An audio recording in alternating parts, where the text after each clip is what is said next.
Well, good morning, everybody. Good morning to Southern Style. And good morning to you.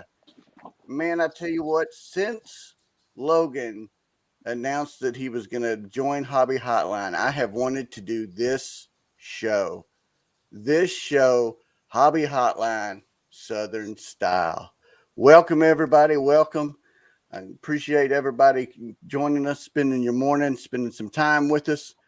Greatly appreciate it. We've got an extra person here. We got an extra special Southern Fried Hobby Hotline coming at you. We've got the greatness, the one, the only Mike Moynihan. We appreciate you jumping on time when it's not yours. We got Mr. Hall of Famer Logan. We got your pal Val. What's up, gentlemen? How's it going? Yeah.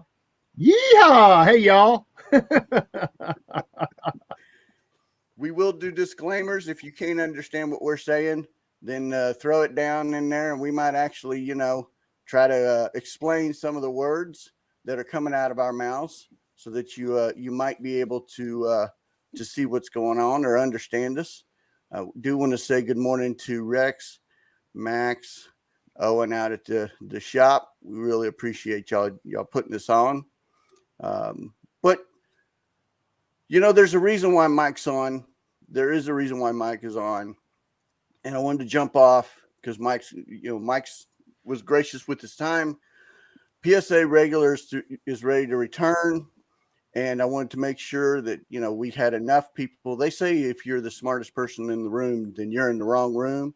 Well, ladies and gentlemen, when it comes to PSA, I am not in the wrong room. So we wanted to, PSA is doing the regular return. Estimates are it's going to be about $100. So I wanted to get y'all's comments, complaints, gripes, nags, pet peeves, and opinions on what do you mean? What is this? Herman's already started in on me.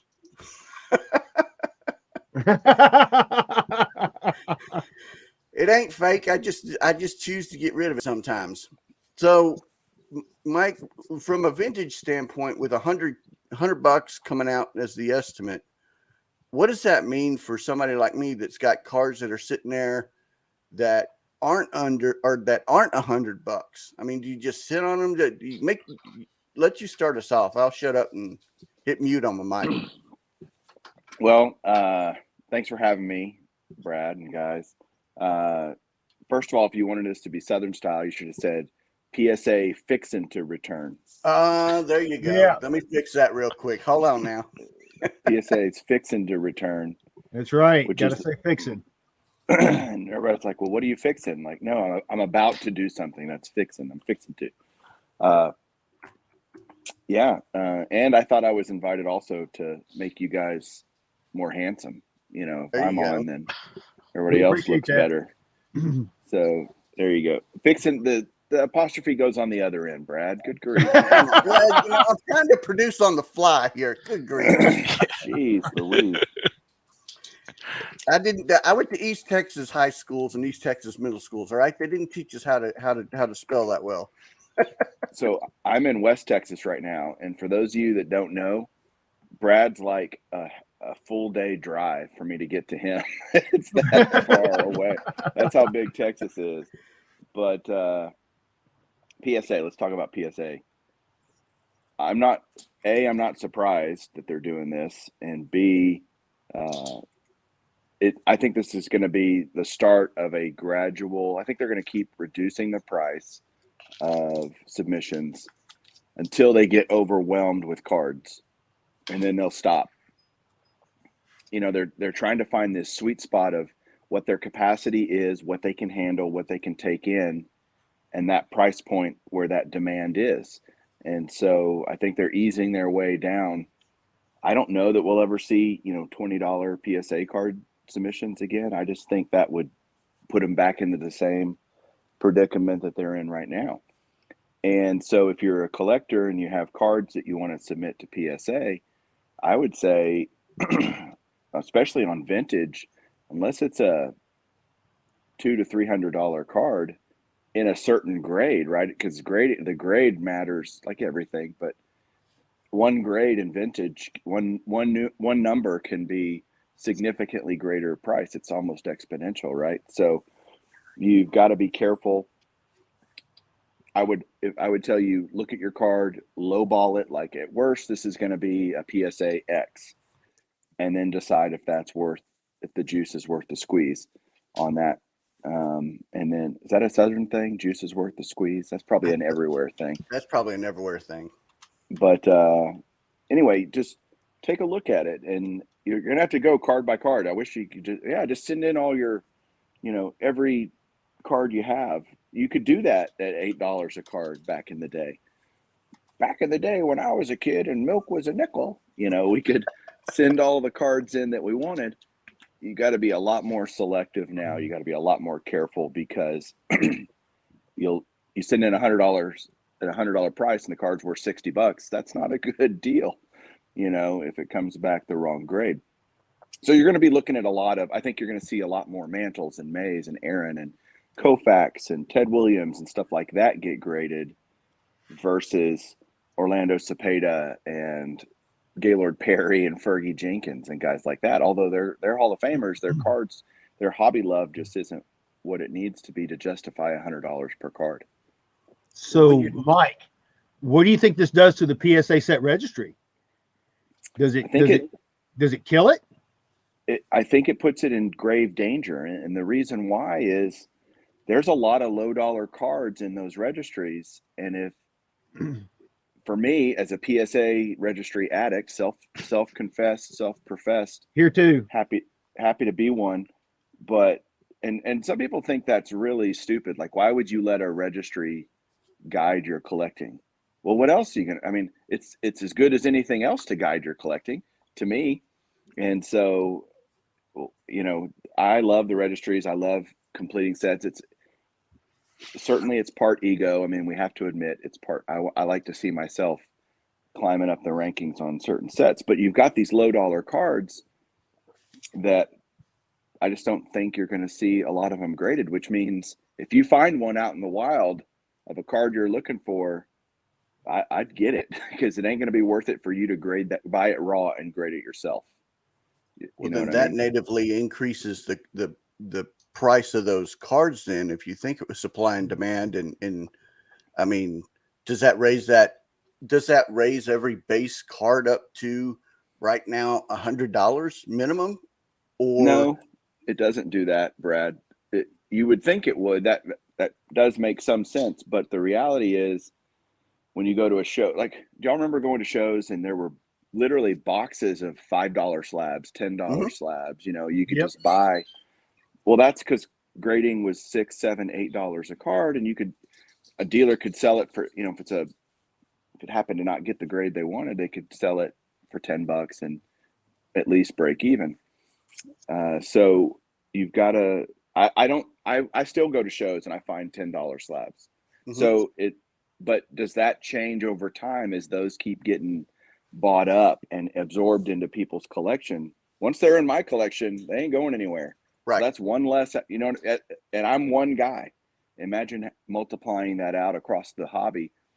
There's going to be a lot of these cards that are getting absorbed into the dark hole of people's collections forever. They're just going to become more scarce, to answer your question. Yeah, I agree with you on that, because I'm the same way. I'm not a seller, as everybody knows. I know Val knows that for sure. I don't sell cards. I collect cards. So once I buy it, it's like what you said. It's like a black hole. It's going to be gone, and you won't see it until probably. I hate to say it, until I die, and my family decides to start selling things. Morning, Scott. Yeah. Appreciate you joining. Appreciate you. Other questions for me, by the way? Well, there is one that Tom had one. If you wouldn't grade a card for $150, what would $100 entice you from a vintage standpoint? And think about it. That's 33% cheaper, right? So there will be cards that make sense at 100 that don't at 150. It depends on what kind of margin the person's trying to get. For me, if I have a card raw in my collection, or I bought it for $20 and it's worth 150 in the grade I think it's going to come back in, I'll spend $100 because then I'm into the card for 120. You see what I mean? But ideally, I go out. What I'll likely do is go try to find that card in that grade for less than $120. Yeah, and then I win, right? So again, it's going to be very, very selective. I think people are going to have to think a lot more about what they submit. Well, I've heard that the value level submissions are not going to be going away. But it's like you said, what are they going to be? Are they going to be $30? What are they going to be? That's the only way I'm going to be able to keep playing in the set registry is at least being able to get some of the higher dollar cards that I collect graded. But I'm not going to be able to spend $100 a card. There's only a handful of cards that I collect that would even garner doing $100. So well, let me tell you, I think if I was to be a prophet right here and give a prediction, I think they're going to settle around $50. That's where I think you'll see value long term, is around $50. That's a level that I think keeps them getting enough cards where they maximize their capacity that they've created. And at some point they can't go lower because they'll just get again overwhelmed. Yeah. So you guys bring up a good point. Before the shutdown, and I know there's some of the companies out there, they can tell what's being graded, right? So they were very modern basketball, football. So the price was whatever it was, $11, $12, $15 a card. People were turning around and then flipping them for hundreds, thousands of dollars. So, so now it makes people, second guess, or if they're going to send that in now for 100, 150, whatever it is. And, that's what was bottlenecking PSA. It wasn't the 52 mantles coming in that were slowing down the system. So I think they're using this price point to try to wean that ultra modern stuff. Well, what I also think, sorry, let me make a point here, Brad, if that's okay. What I think you're also going to see is, as PSA continues to show that they're never going to get back to cheap grading, people that are holding onto these stacks of vintage cards wanting to grade them, guess what they're going to do? They're going to start sending them to SGC because SGC has a fantastic reputation for grading vintage, and they're very accurate. They're solid, great customer service, all those things.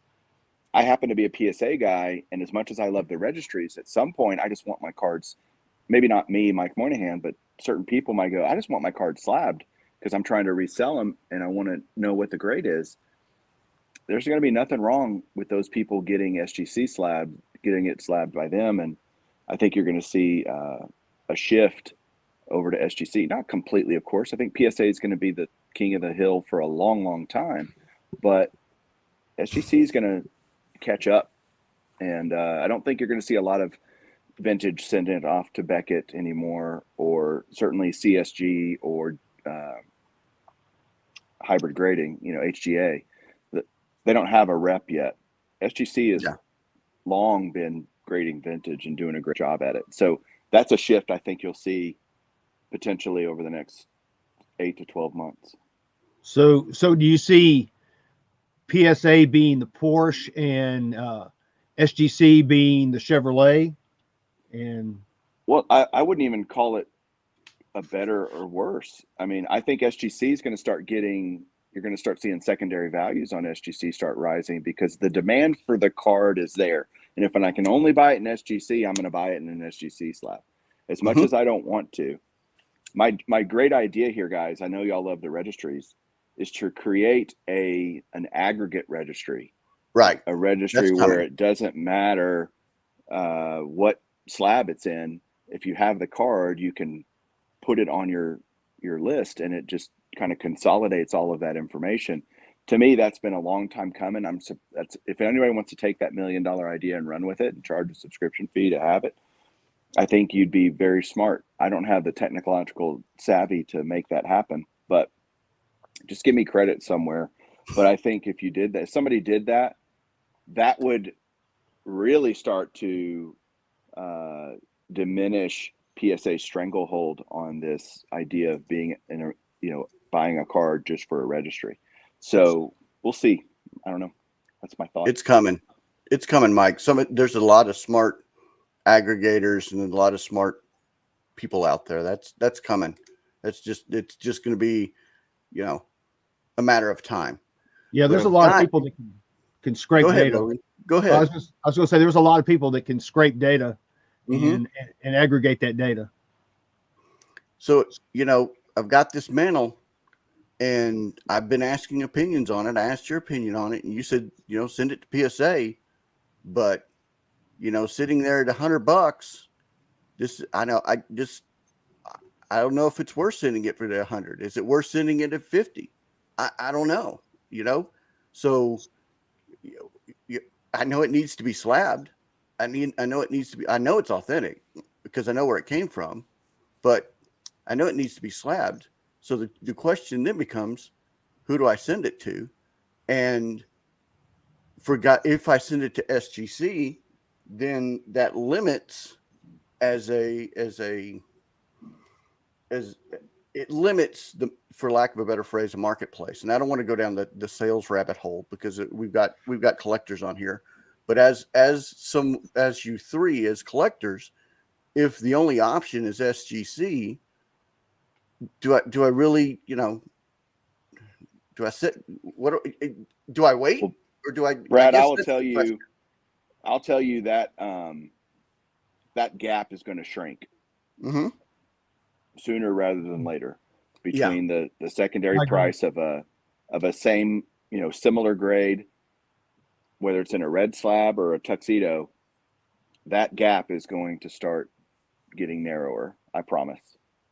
I know it's getting closer. It's not, I know it's getting really close. I know the gap is narrowing, but only time will tell, I guess. Who knows, but I do know the gap is closing. And I know there's been a lot of comments, we'll get to those here in just a second. I just want to make sure that we covered this topic so that Mike can spend time with his family. That's all. So, Val, you're on mute. Thank you. Well, I was going to say one thing that I did see was that PSA did send out a survey about the registry, about pricing and some other things. So they are definitely actively trying to get collectors or PSA submitters their opinions on stuff. So, well, then you get this as well. You've got PSA charging based on the price of a card. That's something that you have to be cautionary of as well. So I think this is depending on the level because I submit at the lower levels, and then I would see when I had vouchers that more eyes get looked at it when it's a higher dollar card, right? So I think that's the reason for the price increase, right? So when I'm submitting that's the theory. Well, I can definitely tell because when I send stuff at the lower level, I might get better grades because there's not as many eyes looking at it. And then when I send something in on the voucher, I get hammered on it. So, so for the 15 whatever years I've been grading, I'll definitely back that up. More eyes look at it at the higher levels. Well, you also Logan, what do you think? I would have to kind of agree with him on that a little bit. I think that the higher end cards are going to get more scrutinized than a bunch of lower end cards for sure. Yeah, Jenny's just. I know. I saw that. I laughed when I saw that. Oh yeah, that's a great comment, Jenny. I ride bikes, and that same rule applies to bicycles as well. There you go. Go ahead. No, I was going to say Ziggy No had one in there about the benefits of the PSA set registry. Pre-COVID, you had the registry luncheon at the National. depending on how large the set is, you got free grades for that set as well. Yeah. Speaking of, how large the set Oh, yeah. is. Congratulations, Mr. Hall of Fame, Mr. MVP, Mr. We're not worthy. I'm definitely not worthy. So I don't know if you can see from that. That's Logan's 1980s run of NASCAR, which is about over 700 cards. And I believe the majority of those, he's number one on those set registries. Yeah, that's from my 80s run NASCAR set. I've got every NASCAR card that was produced in the 80s graded by PSA, and it's 723 cards. And we were talking about this on NASCAR radio the other night. With PSA increasing prices, there's really no way you could do a set like that anymore. Because I was doing it, Mike, back when I was getting like $4.75 when I submitted several hundred cards at the National back years and years ago. So I don't see any way that people can make sets like that anymore at the current prices. There's just no way. Yeah. What about Mike? Have you gotten that? I mean, I know your collection is absolutely insane. I've been there and I've seen it before. Have you gotten anything like that? I don't know. No, I'm working on getting a I call it the 4-decade set. It's a set of 50s, 60s, 70s, and 80s. Every card picturing a Hall of Famer, Topps and Bowman. It's about 2,800 cards, and I'm about 80% done. But now I'm down to either the really big cards or stuff that is hard to find because there's not many slabbed, And so I also did, for example, talking to your point about it's going to eliminate a lot of this, is that a set that I created that I requested from PSA was to do a set of the last Topps card for every Hall of Famer. Mm-hmm. And so they created it. I'm number one in that set. I have 100% completion, but I had to go buy a 1988 Topps Ted Simmons PSA 6 because there's none great. Like there was a 10 on there for like $200, and I'm like, no. So I bought a 6 for $15. But to pay $15 for a PSA 6 88 Topps Ted Simmons, which you literally couldn't give them away if you wanted to people. That's where we're at now.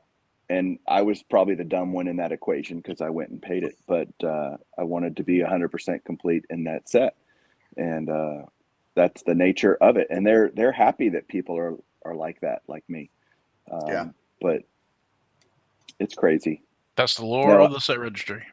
I've never gotten any, super duper accolades. I've been to the PSA luncheon several times, and that's certainly worth going to. It's always cool.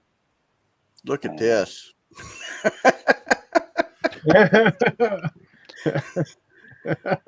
There's some Dr. Feelgood in that one. If John came on, we'd all get better looking really quick, Boy, yeah. Well, the set registry luncheon, I think, has been fantastic. I went numerous years ago. That's where I met Logan, and then I've met some great collectors, and we still at the National get together. You try to have dinner, every time. So it's just not, the set registry itself. There's other pieces to it. Yeah. Well, hopefully everything in the hobby has a social aspect to it. Otherwise, why the heck are we doing it? Yeah. Speaking of grading, can y'all speak for a moment the burden of authentication, i.e., HGA's got its own challenges and opportunities to succeed. I don't want to kick anybody while they're having challenges, but I mean it is going to credibility, and one of the reasons why PSA and is top man of the beast and top of the hill, king of the hill. I mean, it's because while they're not, no one's perfect. There was only one perfect person that walked the face of the earth. There are people that make mistakes, and if you continue to keep making mistakes, people are gonna highlight them. So let me reinforce that point. No grading company is perfect. Correct. And to think they No. are and can be is you're just forget about it. You need to get that out of your mind. When I first started grading cards or buying graded cards, I was doing a set called the 300 Grade Cards by Mike Payne, which is a book. He's a contributor for Beckett, and he did a book of these cards. And I started getting into the higher dollar cards after buying all the cheap stuff. And it's like, I've been doing this a long time, and I can't even tell a fake mantle from a real mantle most of the time. Yeah. And so I'd rather just at least have another opinion on the authenticity of the card. Is it 100% accurate? Of course not. But it's at least better than just me rendering my opinion.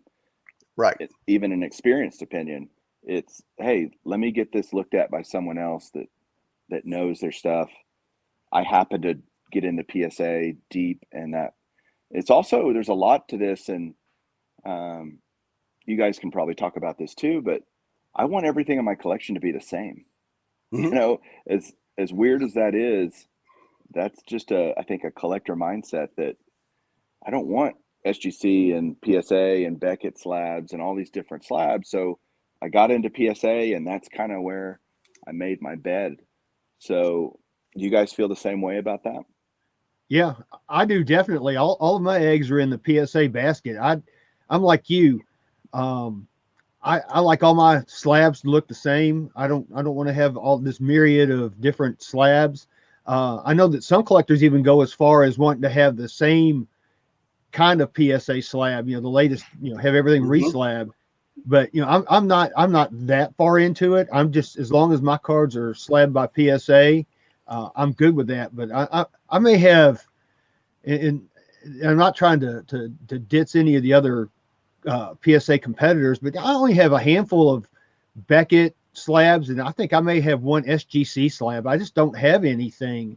And most of those things are things that people have given to me. Like my son gave me a Bob Barker autograph that's in a VGS slab, and I'm not going to change it. There's no reason to change that. So, most of those things, I'm just going to keep the way they are. But yeah, I'm like you, Mike. Keep everything PSA. I like it all being the same. What about you, Val? I was going to say, we'll get back to the authentication stuff, right? So PSA has been around for a while, and when you submit to PSA, you have all that experience. So, yes, companies make mistakes, but I think it depends on how the company reacts to that. So going back into the late 2000s, I think, early maybe 2010s, their PSA had graded some 89 winner circles that I knew that were fake.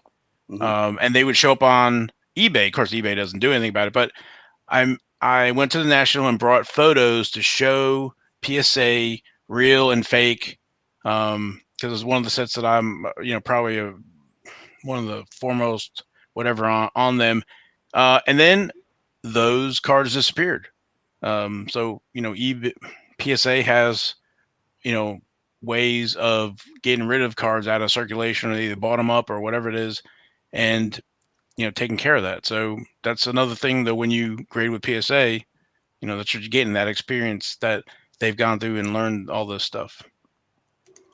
Yeah. Tom asked a question, did y'all get the survey about pricing and time? Yes. Yeah. Okay. All right. I know just again, another question that's out there. I want to make sure that everybody, let's see. Yep. There you go, Jenny. 100%, 100%. That way collectors like Mike can actually, get those cards that they need. Fanatics, SDC. Yeah, it's definitely a point to keep up with and keep an eye on. Let's see. Someone said PSA are grading cards cheap. They were quite profitable. That's true. A lot of people did make a lot of money. A lot of people did make. And then from Rex, vintage cards shown us long-term value. Rex, this is an interesting point, because you've got guys like Mike. You've got guys that are only PSA guys, and that's an interesting point. Whereas, are you going to? I think you semi-commented on this, Mike, but if you can't find a card in a PSA, are you willing to just either try to find one raw and just send it in just to get it in a PSA slab, or would you consider even buying an SGC and adding it to?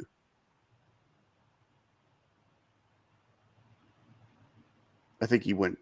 I think he's frozen. Yep, I think he's frozen. That's all right. He's out at the ranch, so. Well, Brad, I have in the past, I've gotten to where I'm down to one card in a set. I can't find it anywhere. Been looking. It's in my eBay searches. I've searched all the auctions, all that. Can't find the card. So it may be a tough card. So what I'll do is, if I have an example of that card, I'm going to go ahead, send it in, and make that. No matter, I really don't care about the grade. I just want it as a filler to show that I have a complete set, and then I try to worry about, getting it graded or upgraded later on.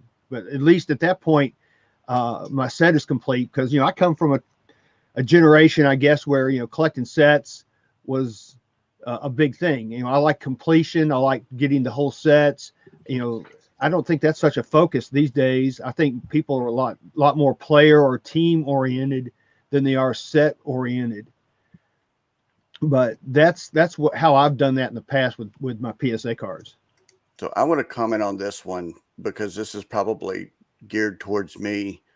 Why is the only option for you Mantle SGC? What about HGA? Any input on that company? So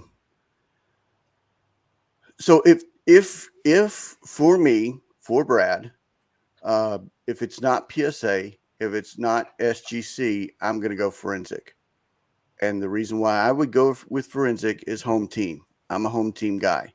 So my first choice is PSA, then SGC. Then for me, it would be forensic. And if it goes forensic, it will stay in my collection because I'm if you're new to me, new to the show, I am Texas born, Texas raised, Texas bred, and I will give preference over anything to Texas. Now, does that you say, okay, well, what about Beckett? Well, you didn't ask about Beckett. You said HGA, but I will support Texas, Texas forever. So above HGA, I will do forensic. Go ahead, Mike. I'm sorry. No, it's okay. You were asking a question before I got my internet puked on me here, but I was hearing what you were saying a little bit, and I want to mention, if you had a card, would you wait? And the answer is, for me, since I'm a PSA guy, I'm going to be patient. And I think that collectors all too often, it's a marathon, not a sprint in this hobby. Yeah. And I am telling you, you don't need it now as much as you'd like it now, but if you see it, buy it. There's this dichotomy of feelings about this. Hey, you don't have to, it's okay to wait. The pursuit and the hunt is fun anyway. That's a joy in this hobby. It's trying to find something, this unicorn out there of a card you're trying to add to a set or a registry or a collection. And Dr. Beckett has said it's always about building the best collection. And that doesn't happen overnight. Brad, you've been to my house. You say you have an amazing collection. Thank you. That took me 40 years. 40 years. That did not happen immediately. And I think collectors are so impatient. Our life, our world is so, I got to have it now. I got to have it yesterday. And I think that is a fallacy when it comes to collecting. You need to be patient. And so few of us are. Yeah. Yeah, a good collection is a testament to patience, no doubt. Yeah, I mean, that's one of the challenges that Rich gave me was building a 1972 Texas Rangers set. Well, I haven't forgotten that challenge. I've got 5 of those cards, and I'm still looking for more 1972 Texas Rangers. I haven't forgotten it. So even though I buy, sell, I still in my heart, I have a set that I'm trying to build. So, and it's patience. I haven't given up on it. So I completely and 100% agree. I will say, what's up, Brody? And Hey, in Brody. tradition of having Brody here, I will say, what did the slow tomato say to the other tomatoes? Don't worry, I will catch up. Hey, Brad, Let's if there's any other questions for me, I'll answer them. If not, Nope, we got you. Take off and spend time with the family. We appreciate you. We appreciate you joining. all right. Logan, Val, see you guys later. I mean, see ya. Appreciate you. Thanks, Brad. Y'all take care. Thanks. All Did right. you see Uncle Rich had a question, or he actually more of a comment. He suspects that PSA will end up about $20 to $25 a card in the value category. I'm going to have to agree with him on that. I'm thinking $20, but I think what you're going to see is if they start having that price point, the people that are wanting to submit cards to flip them quickly are going to start sending them back in like they did. I agree. I don't think it's going to get that low. Well, no, this is what Drew and everybody was talking about on Tuesday night. Drew seems to think, and it's his opinion, that they're not going to do that till they have the infrastructure in place. In a way, I do agree with that, but I still think that the demand for getting cards graded is still going to overrun whatever infrastructure they have in place. I think that they're going to have to limit submissions. I can't see any other way to do it. Because if you're allowed to send in thousands of cards at a time, they're going to be right back to square one on where they were, 6-8 months ago with this backlog that's almost insurmountable. Well, there's ways around even that, Logan. I mean, you can create. Look at the bot. You can create 50 to 60 accounts.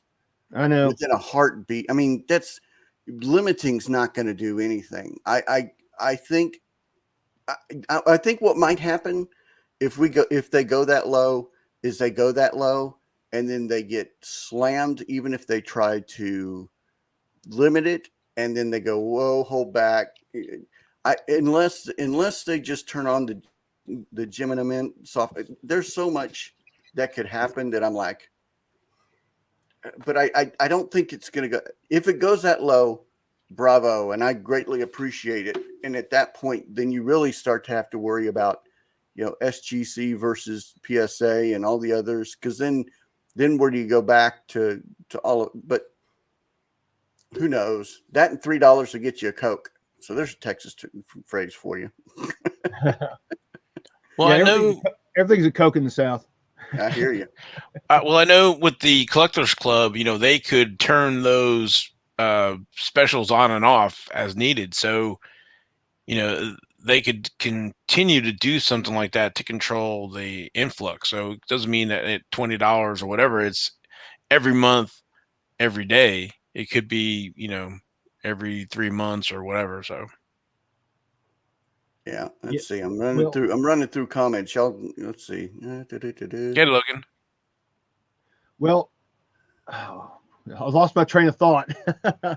What I was going to say is, I've heard it from several sources that they are going to do something for the set registry members as far as pricing, because they've got to be able to do that, because who's going to submit a common from a 1986 top set to get graded when it's never going to be worth what they're going to pay to get it graded just to participate in the registry.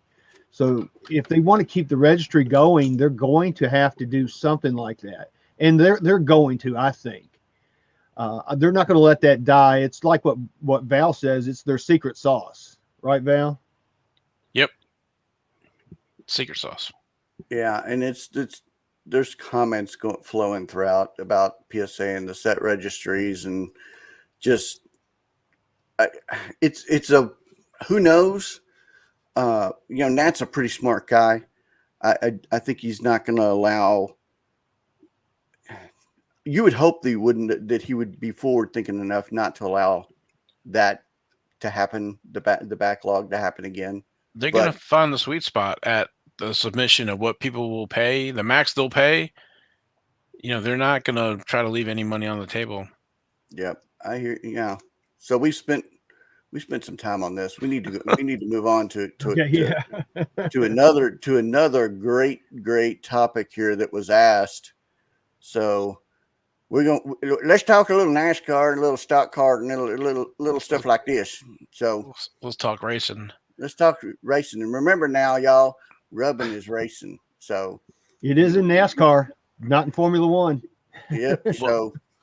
Well, I was going to say, we talked about this before we came on, Brad, like, racing, auto racing, when I'm driving long or an hour or whatever in the car and I'm going and I've got a lot on and there's nobody else on the road, where I'm changing lanes and stuff to make sure that I'm going the shortest distance, down the road into the corners and stuff like that. So, I think just racing is ingrained in everybody. I think it was Richard Petty said, auto racing started when the second car came off the assembly line.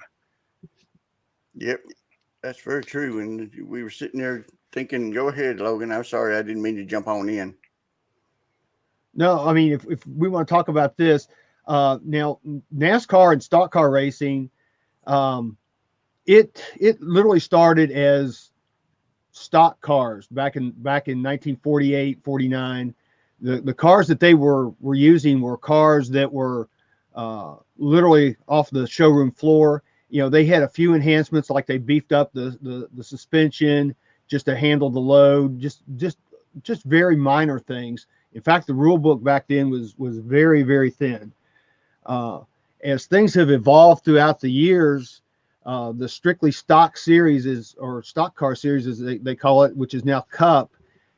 Those cars are full fendered cars, but they are all purpose built and they're all hand built. You just don't go to the showroom anymore and buy a car and then modify that to race in NASCAR. In fact, I think it was like, I'm trying to remember what year it was. I think it was in the early 70s was the last time that people were able to take stock cars, put roll cages in them, use the performance parts, and make those into NASCAR Cup stock cars. Like I said, now everything is purpose built, but they are full fendered, and which means you can actually rub and hit sides and not, well, for the most part, not damage the wheels, but sometimes it depends on how you hit. You can damage the wheels, but they are full fender cars, so you can, like you said, rubbing is racing. So there was so going back to real quick, the stock cars, NASCAR would publish these catalogs in the early 50s, mid 50s, and Logan says, about, do you take the stock car and then what you need to kind of replace to get them ready to race. But it was pretty much from the showroom, and then you did some modifications where nowadays it's built from the thing up. But with the next gen car, they're going back to some of that where you can buy the pieces and the more stock. So, well, remember now, this originally started by the shine runners, the moonshine runners, trying to figure out which car was the fastest running from the po-po. So that is correct. Originally, it was the shine runners that were sitting there, and shine is moonshine, po-po is police. So it originally was shiners running from the po-pos in the Kentucky and all those areas, and they decided they wanted to try to figure out which car was the fastest. Yeah, if you want to learn a lot about the pre-NASCAR stuff, Driving with the Devil's a great book. But so Dawsonville, Georgia, there's a big thing. A lot of moonshiners out of Dawsonville. Dawsonville's north of Atlanta. And in the mountains, they run from Dawsonville down to Atlanta with the moonshine. And of course, then they're in town or whatever, and with nothing to do, and then they would boast about their cars and stuff like that, who had the fastest cars. So, and that's different than the Indy car or the other performance. So, those were the mega rich folks who had all this money to run the Vanderbilts, all that stuff, and then so NASCAR kind of turned out to, it's more of the everyday blue collar person and moonshiner. So when you're running in the mountains, you have to work on your suspension and stuff like that. You needed better parts to outrun them. So it was the revenuers, right? And they were tasked with shutting down the moonshiner. So it would be, running. There's some famous stories. I don't know. I think it was Lloyd Say, whatever. He got caught for speeding, whatever, and it was like a $10 fine. So he gave the officer $20 because he said, "I'll be coming back here this way later on," and he'll be speeding. So, there's so many great stories. I think it was Junior Johnson said that they, wanted to pay him money to take him to the still, and he said, "I need it up front." And he's like, "Well, why?" He's like, "Well, you guys aren't coming back, so." Because if you're going up there, you're not coming back. So there's all kinds of great stories. But to your point, yeah, it was out of moonshine. And if you go to the NASCAR Hall of Fame, they have a still up there and semi-working. And one of the greatest stories from Winston Kelly is they had the construction guys in there trying to figure out how to put it together, and they couldn't. So they called Junior Johnson. Junior Johnson drove down and put it together for the guys. So they said, it's like Babe Ruth or whatever working on his exhibit at the baseball at Cooperstown or whatever. So just great stories, great guys. We'll talk about the differences between Formula One and Formula Two while we're sitting here.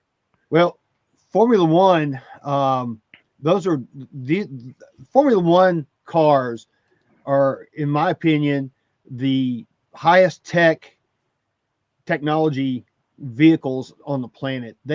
Those things have more technology in there, and it sends out more data than faster than they can consume the gasoline in the engines. Mm-hmm.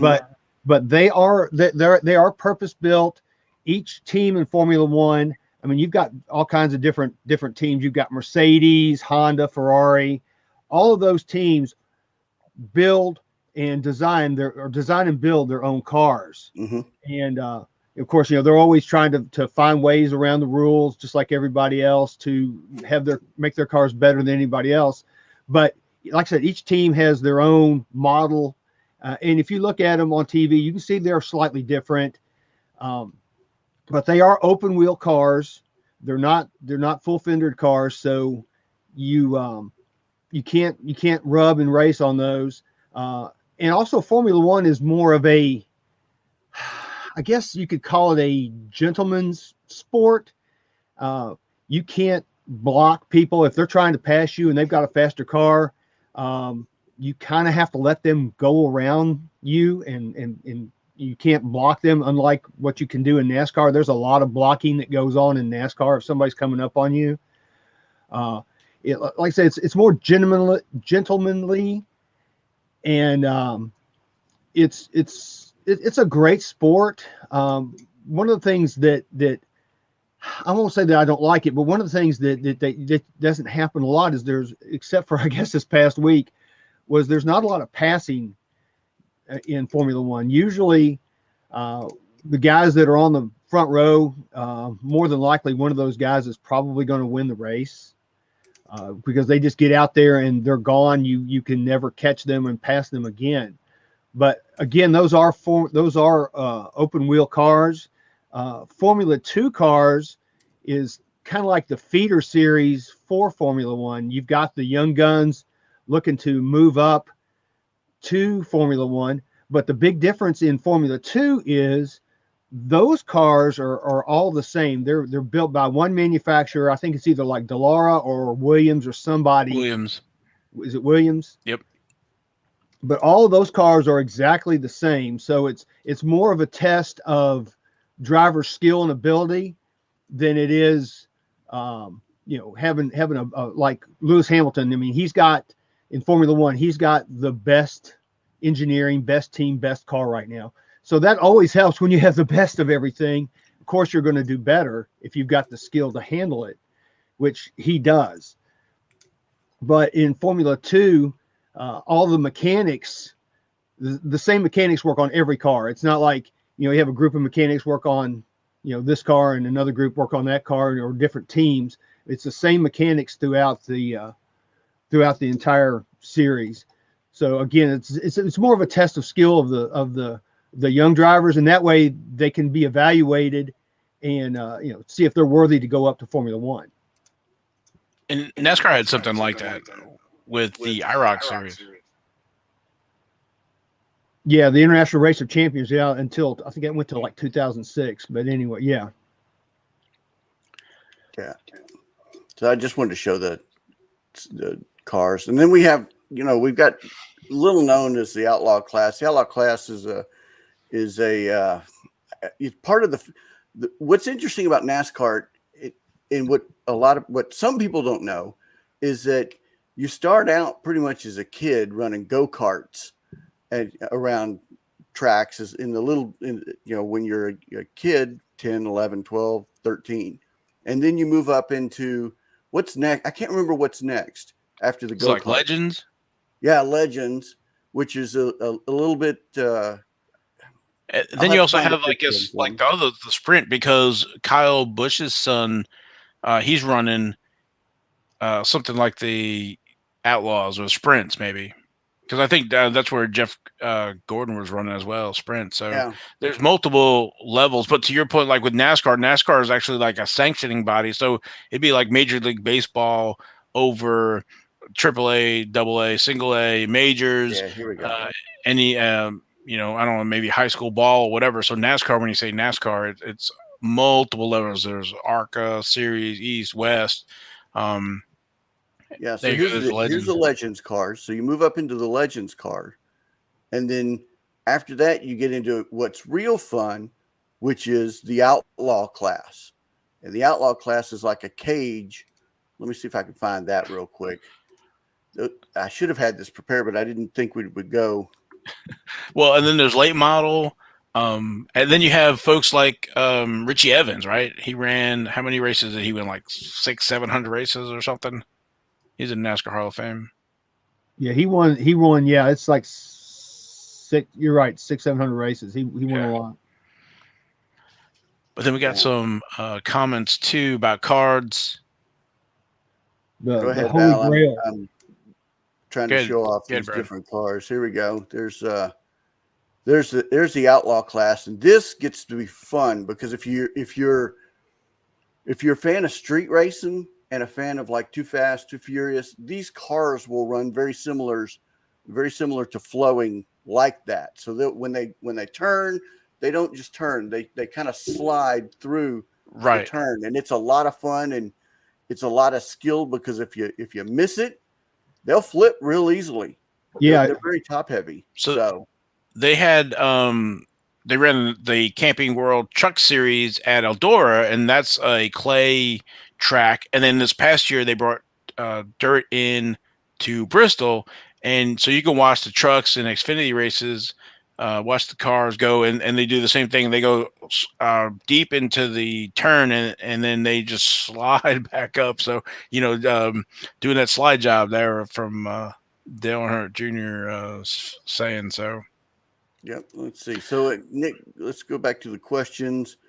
My question would be, why on the final race did the 3 of the 4 fail pre-race inspection and didn't go to the back? I don't know. Y'all are going to have to answer that one. I don't remember. I thought somebody went to the back. At least, but I don't know in what series was it. I don't know if it was Cup or if it was. So Nick, I don't remember that. I thought. I know the one that jumps out at me is the one where Jimmy Johnson failed inspection and he went to the back and he ended up winning the race when he won his 7th championship. So I know they do it. So. Yep. And then, this is a great question. What would y'all consider a holy grail? Logan, what would you consider a holy grail? There's a couple of cards out there for me that are the holy grail.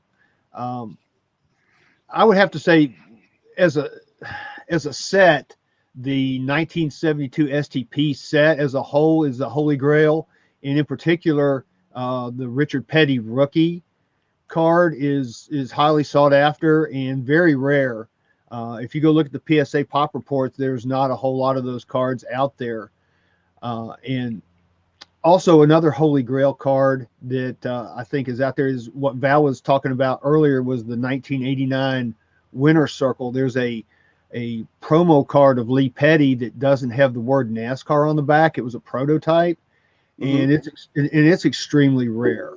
I've only ever seen one. It's a long story on that one, which we will not get into here. We'll talk about on NASCAR Radio NASCAR when Radio. when we review the '89 Winter Circle set here in the next few weeks. Okay. But What about you, Val? I love the vintage NASCAR, the '72 STP, the '83 Uno, the 1986 Sports Star Photographics.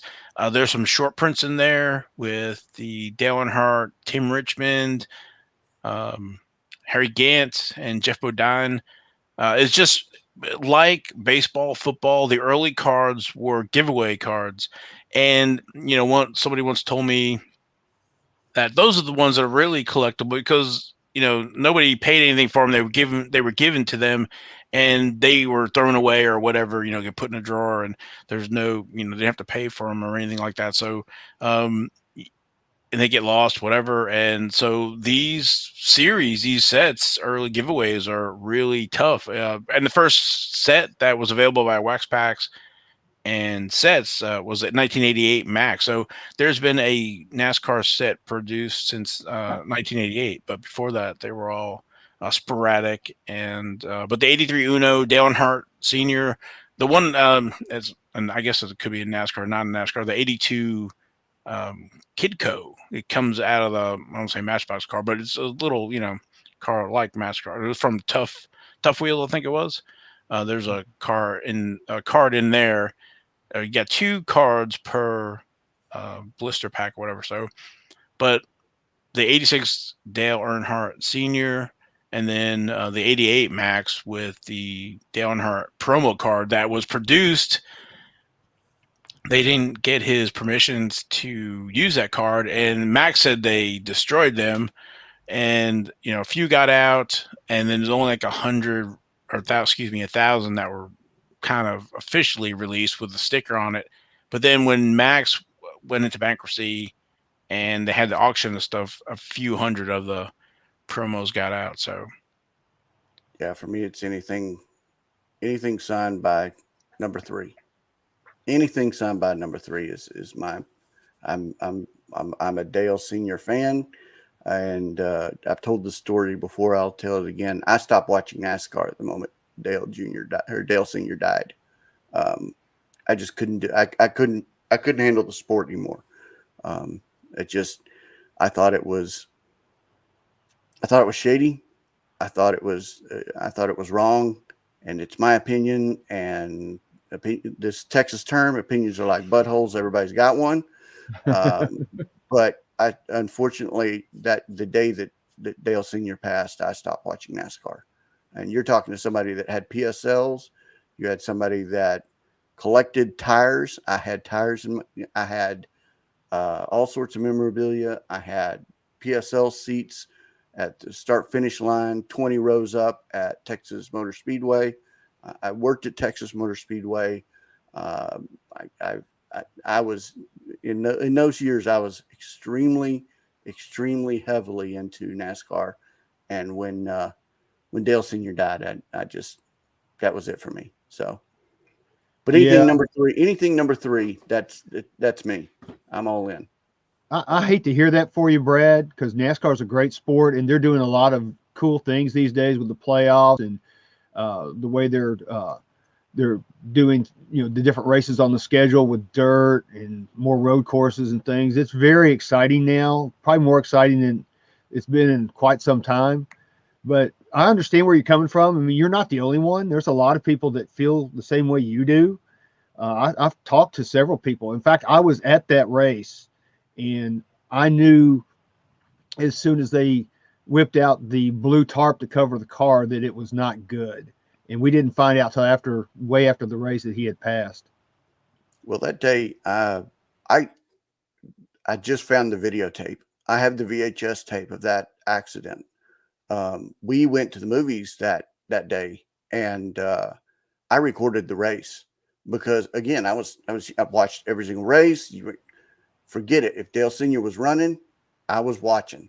So I recorded the race, got home, and turned on the TV, and they still had coverage of the race on. They're saying that, they said that he'd passed, and I'm like, that's no, no. And when his wife came on and made that announcement, I've never watched that race, but that race is sitting on VHS. I actually saw it in my mom and dad's house. So yeah, that's how bad. I mean, I've got goosebumps and sitting here tearing up now. That's how bad that's how dedicated of a number 3 fan I was. So yeah. It was a shame that it took somebody of his stature to pass away in a car like that for them to go through and enhance all the safety features that they have now. But we haven't lost anybody since then. So I mean, I have to say kudos to NASCAR for making those enhancements and doing all the things for safety. It's not just in the car, but they have the safer barriers and all those other things that are helping as well. But to me, it was unfortunate that it took something of that magnitude for them to really, I'm trying to think of the right words, for them to increase the standards for safety. Yeah, and let's call a spade a spade. I mean, Dale was dirty. I mean, if he could put you in the wall to win a race, yeah, he'd do it. But he would. He wouldn't hurt anybody intentionally. He would definitely be the first one out of the car to unless you were Jeff Gordon, or he would be the he would be the first one, even if it was Jeff Gordon, he would be the first one out of the car to help if there was a problem. But Dale understood. Dale did what it would take, but by the same token, he wasn't dirty. He would do you dirty, but he wasn't dirty. He was at least of a safety enough to know he wasn't trying to hurt anybody. And yeah, sorry, that Rich has a good comment here. Wasn't the first reel to prove it was the fact the car did not bounce off the wall, but yep, yeah, you could tell when it hit, it wasn't normal. The whole thing wasn't. You knew there was something not right. Yeah, Darrell Waltrip was in the booth, and even he could tell that something wasn't right. He made the comment that he goes, "I hope my friend Dale is okay," because he knew right then that something wasn't right with the way that car hit. Yeah, and you could tell. Yeah. Man, I didn't think this would affect it. It's still, I mean, how long has it been since he's passed, and it still affects me as a 20 years. Yeah. 20 years. I mean, dang. I still get choked up over it because I mean that he for me, he was like some people, Babe Ruth or Jordan or Kobe. There's a great example of how it affects. I mean, Kobe is a perfect example of the similarities between what happened then and what happened now. Is Kobe. But going back to one of the Grail cards, the 92 tracks, that series had autographs inserted, and there's a dual Richard Petty and Dale Earnhardt Sr. dual auto card. That's definitely a Grail card. Yeah, 2 7-time champion. 92 tracks. You just need to be careful with that. There were some versions that got out without any autographs on them, so people have forged those. They were tempted to anyway. Yeah. There's some telltale signs on those. I've put some stuff out on the Nuts Facebook group, and as well as my Twitter channel, whatever you want to call it, at NASCAR Radio. I might have to have y'all help me out on grabbing one of those because that's I love that's a pack tracks. basically. Yeah, 92 tracks. I love 92 tracks. Yeah, and then so that card was card number 1 in the autograph series, and they went from, I guess, the number 9 down. So that was the last card inserted into packs. So I guess what I'm saying is, if you find some wax boxes, you probably have a better chance of, I guess depending on when they were purchased, if you can get some of those. So I don't know if it was 1 per case or whatever, but it's a nice looking card, and again, 2 7-time. I can't go wrong with Richard Petty, and can't go wrong with Darren Hart Sr. But then to have both, it's a growl card. It's definitely a good one. What would something like that run? As embarrassing as it is, just a few $100s. Dude, I would. So then that's the mind. So I'm gonna get back into like collecting. So those of you who don't know, my job is buying, selling, trading cards, and there are very, very few cards that I go and Rich Klein allows me to purchase. But but there are some cards that would be one of those, because my dad was a huge Dale Senior and Petty, and I was a huge Dale Senior and Petty. That might be one that I just have to break all the rules on and just go out and find and purchase. So, well, NASCAR was one of the first, I guess, press pass or whatever, putting tire relics in on cards, tire and sheet metal, and the relics are just fire suits. They're just incredible because of all the different colors and the sponsors and stuff. So, and Panini does a great job. There's in Prime, I guess it is, full Monster logos or sponsor logos. What does it say? So, Rich, look, Rich, there should be none at this point for your collection. Yeah, we know Rich's philosophy on that, and I agree with him. So yeah, I mean we're 7 minutes over. If y'all can still hang, we'll hang and chat a little bit more. But otherwise, we'll what say y'all? I'm good, man. Yeah, but I was gonna say real quick, if you don't follow NASCAR, or we talk about F1 on NASCAR radio as well, but as opposed to baseball and some of the other ones where they are producing so much, there's only like 4 or 5 releases a year for NASCAR. But yes, Topps Montgomery Club renewal. Let's talk about this for a second, because I got the email to do Topps Montgomery Club, and I didn't do it.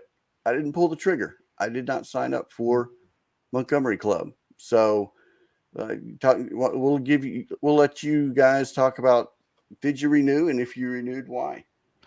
So I am a member. I think I've done it for 2 years. The first year, I think it was like $199. Then last year, the renewal was, I think it was $149. But then when I saw this year that it was $300, I thought about it for a little bit, and I went out to see if it was sold out, because I didn't check my email for the day. So it was basically later on, around 6 or 7 o'clock. And I realized that they weren't sold out. So I thought about it, and it's like, well, again, that full factory set with the logo is kind of what I was thinking about. So I did renew for $300, and I'm thinking this probably be the last year that I do it.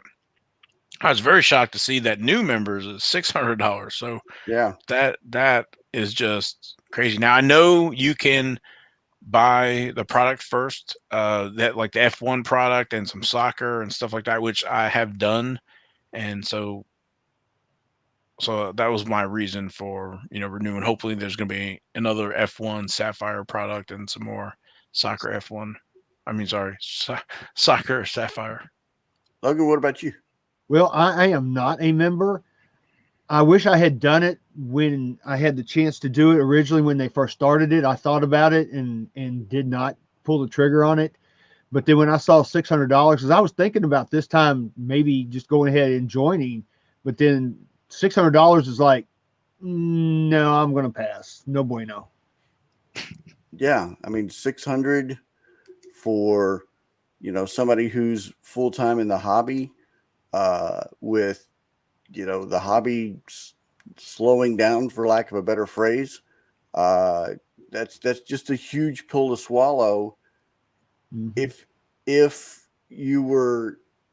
If there was more value given out of the $600, more than just a couple of sets, or I just don't think the value given there at $600 was worth it.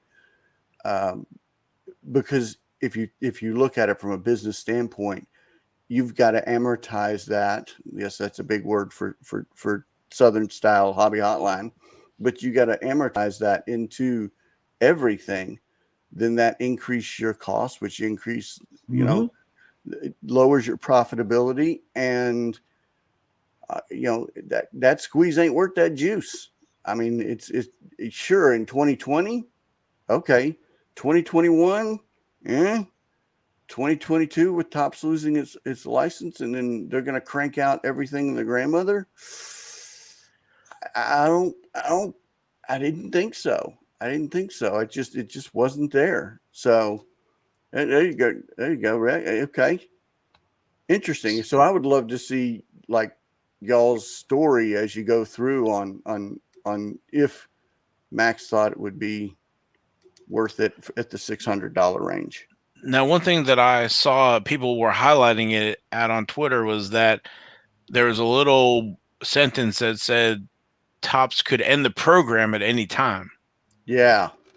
And that was like, for $300, but $600 and they end the program early, then, I would be really upset, but you've been warned. So, I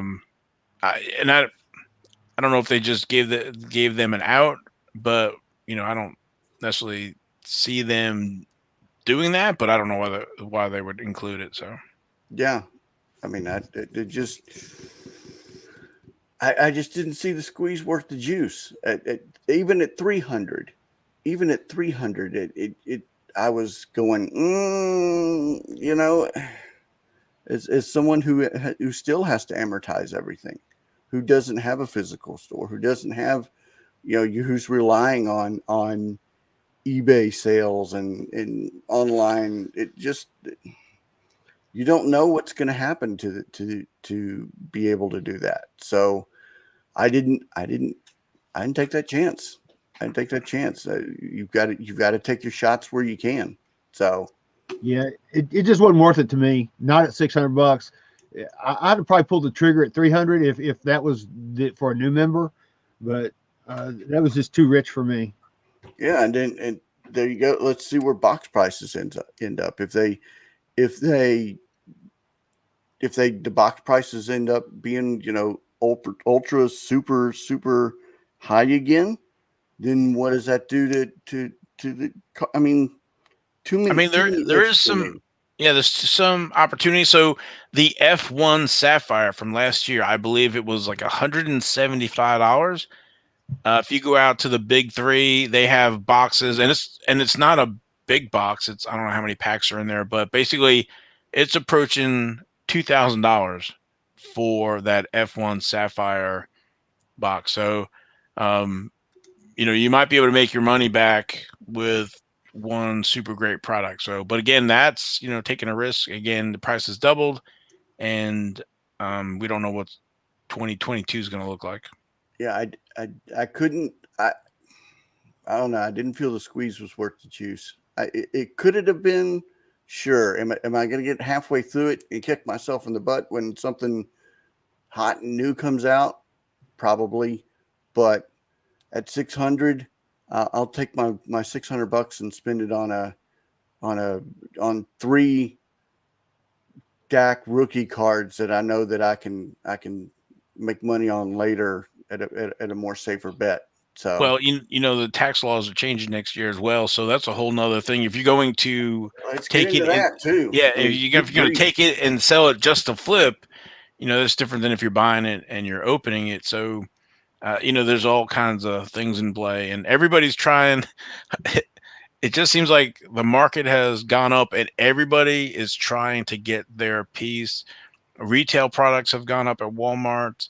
We saw that with the 2021 Prism blasters. mm-hmm. You have the supplies have gone up, the grading has gone up, the product has gone up. Everything has gone up into the whole chain. So I don't know what. And then now with the tax situation, if you're going to resell, then you got to put that into play as well. So Yeah, that's a smart move, Rex. But the problem is overproduction. There's nothing to limit the overproduction. That's my biggest worry with Series 1 flagship coming out next year. How much there's nothing to keep Topps from doing, turning on the presses and going for all the base cards. So, well, hopefully, like with the Montgomery Club, they're only making one set per member, so at least that version will be limited. Yeah, well, and Rex makes a good comment back of with as hot as soccer and F1 are, I believe profits will. Yeah, definitely, Rex. But you can't guarantee. You can't guarantee that that's gonna continue. As a you go back to full time, act full time. That I've got to take very, very safe bets, and I have to look where the market is low and selling high, and that's I've moved into the larger the larger dollar card market, and choosing very, very wisely. And well, me and Logan are NASCAR guys, so we're definitely not full time. no, Yeah, no. no. I mean, if you think about F1 and soccer, okay. But I think with the F1, it's only Lewis Hamilton and Max Verstappen. I think there is a massive cliff after you get past that. Yeah. And we were talking about this earlier. You've got the female influence coming in, but that's only right. Haley Deegan and Natalie Decker, but then you have some guys that are coming in like Ty freaking Gibbs. And if you listen to the show, that's a nickname we've given him. Those prices are high, but you can go pick up Kyle Busch rookies and Jimmy Johnson rookies for like nothing compared to the ones that are hot. So yeah,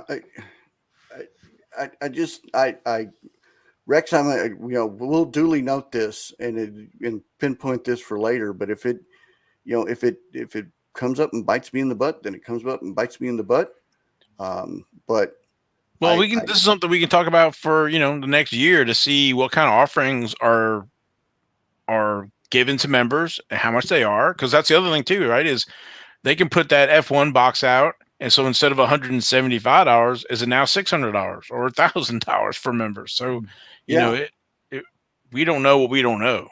We just know, what we paid for the privilege. The only thing we know guaranteed is those few sets and that full factory set. And that's what I was kind of basing it on.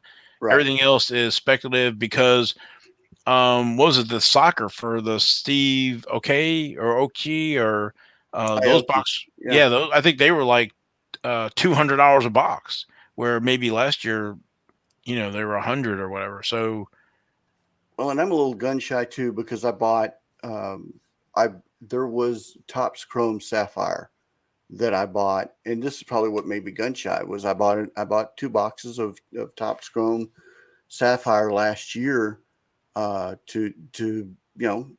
flip, and it bit me in the butt because the price came out at, I think it came out at $350 a box, and when I put it out there for sale, everybody wanted to pay $150.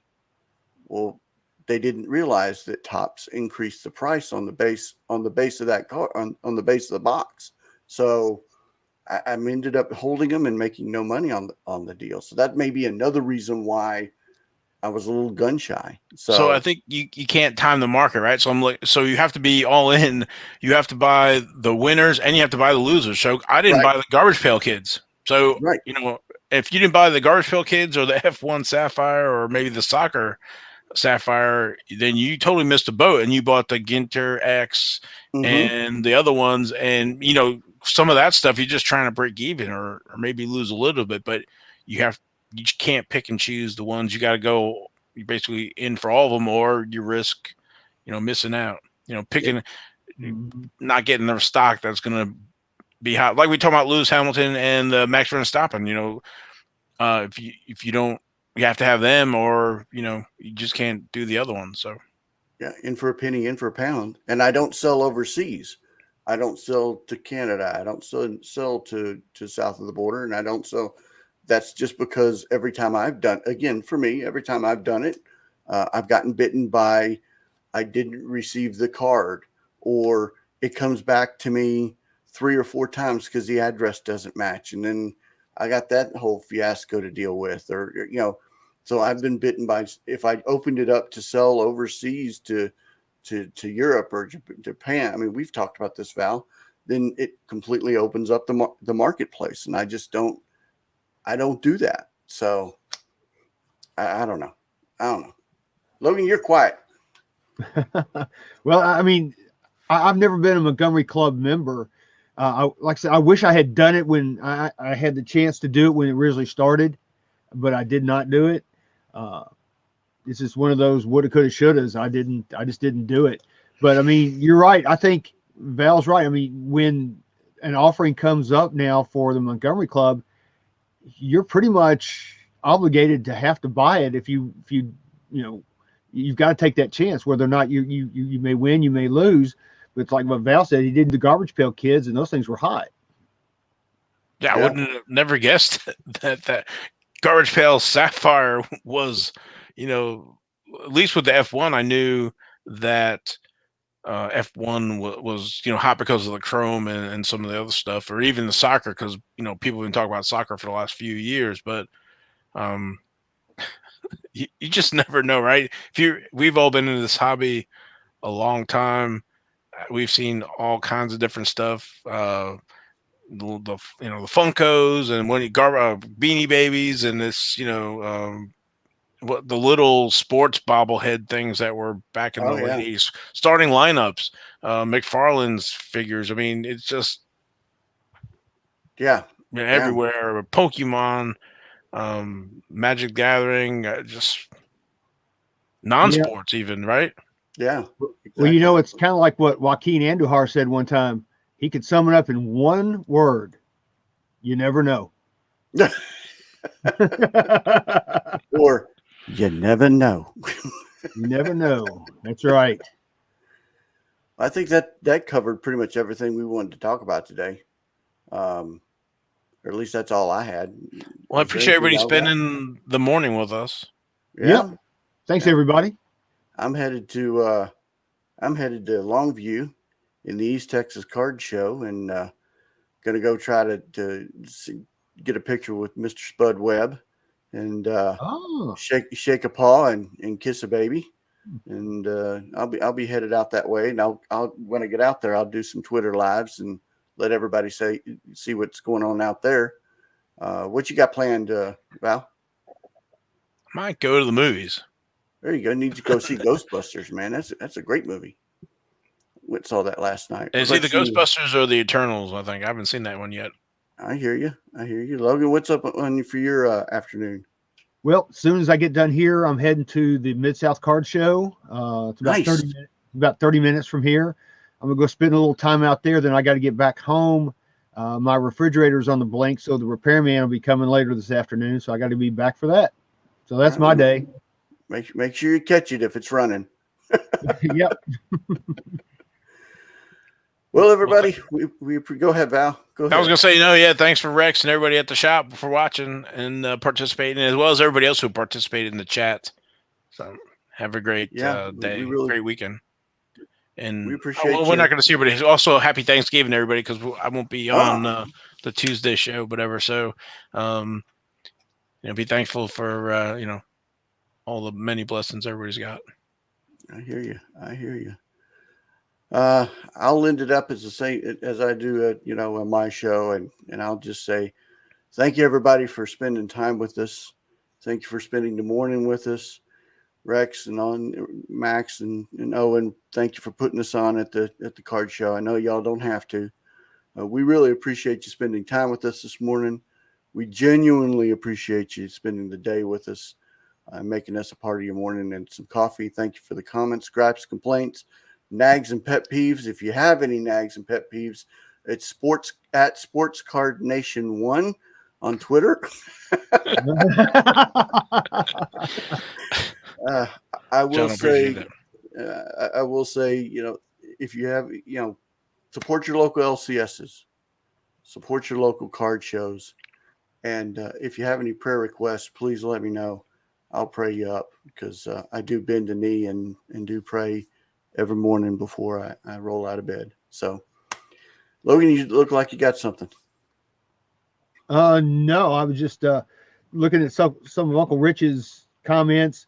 He was talking about Haley Deegan and Natalie Decker. He says it sounds like it's time to wake up and buy some of those, and I would agree. Yep. Mr. Val? What does John Newman always say? The hobby is the people. The hobby is the people. The hobby is the people. And on that, we thank you very much. And y'all have a good day now. Yeah. See y'all.